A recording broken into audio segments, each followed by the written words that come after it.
আমার বাসা থেকে আমাকে ফোন দিয়ে বলা হয় যে একটা নির্দিষ্ট প্যানেল, আবিদ ভাইয়া হামিম ভাইয়াদের যে প্যানেলটা, ছাত্রদল মনোনীত প্যানেল, ওই প্যানেলে যদি আমার মনে চায় আমি যেন ভোট দিই। যে ব্যাপারটা এরকমভাবে না এসে যদি সরাসরি আমাদের যারা প্রার্থী আছেন তারা যেন আমাদের ভোটারদের পর্যন্ত আসেন তাদের ম্যানিফেস্টো নিয়ে, সেটা হওয়াটা আমার কাছে মনে হয়েছে বেশি বাঞ্ছনীয় ছিল।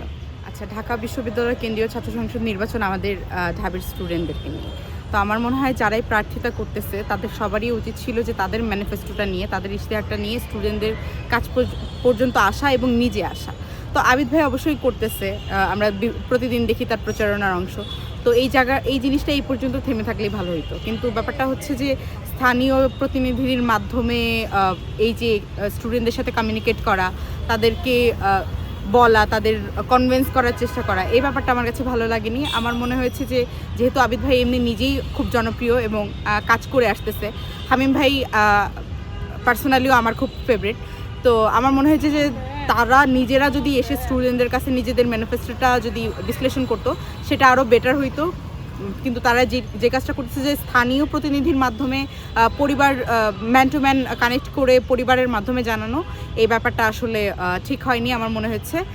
আমি চাই যে তারা এখনও ঢাকা বিশ্ববিদ্যালয়ের স্টুডেন্টদের জন্য কাজ করুক, আমাদের প্রতিনিধি হয়ে আমাদের সামনে এসে কাজ করুক, কিন্তু ডাকসুটা যেন শুধুমাত্র ঢাকা বিশ্ববিদ্যালয় কেন্দ্রিকই হয়, সেটা যেন কোনো এলাকার উপজেলা পর্যায়ে না চলে যায়। আমার বাসা থেকে আমাকে ফোন দিয়ে বলা হয় যে একটা নির্দিষ্ট প্যানেল, আবিদ ভাইয়া হামিম ভাইয়াদের যে প্যানেলটা, ছাত্রদল মনোনীত প্যানেল, ওই প্যানেলে যদি আমার মনে চায় আমি যেন ভোট দিই, কারণ আমার বাবা বিশ্বাস করেন যে তারা যদি জয়ী হয়ে আসেন তাহলে তারা ভালো করবেন।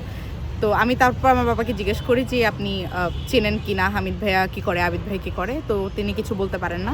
তো এটা নিয়ে আমি মনে করছি যে হয়তো কেউ বা কারা আমার বাবার সাথে যোগাযোগ করে এবং হয়তো অনুরোধ করে যেন তার সন্তানকে সে জানায় এই প্যানেলে যেন সে ভোট দেয়। তো ব্যাপারটা অনুরোধ ক্রমেই এসেছে, তবুও আমার মনে হয়েছে যে ব্যাপারটা এরকমভাবে না এসে যদি সরাসরি আমাদের যারা প্রার্থী আছেন তারা যেন আমাদের ভোটারদের পর্যন্ত আসেন তাদের ম্যানিফেস্টো নিয়ে, সেটা হওয়াটা আমার কাছে মনে হয়েছে বেশি বাঞ্ছনীয় ছিল।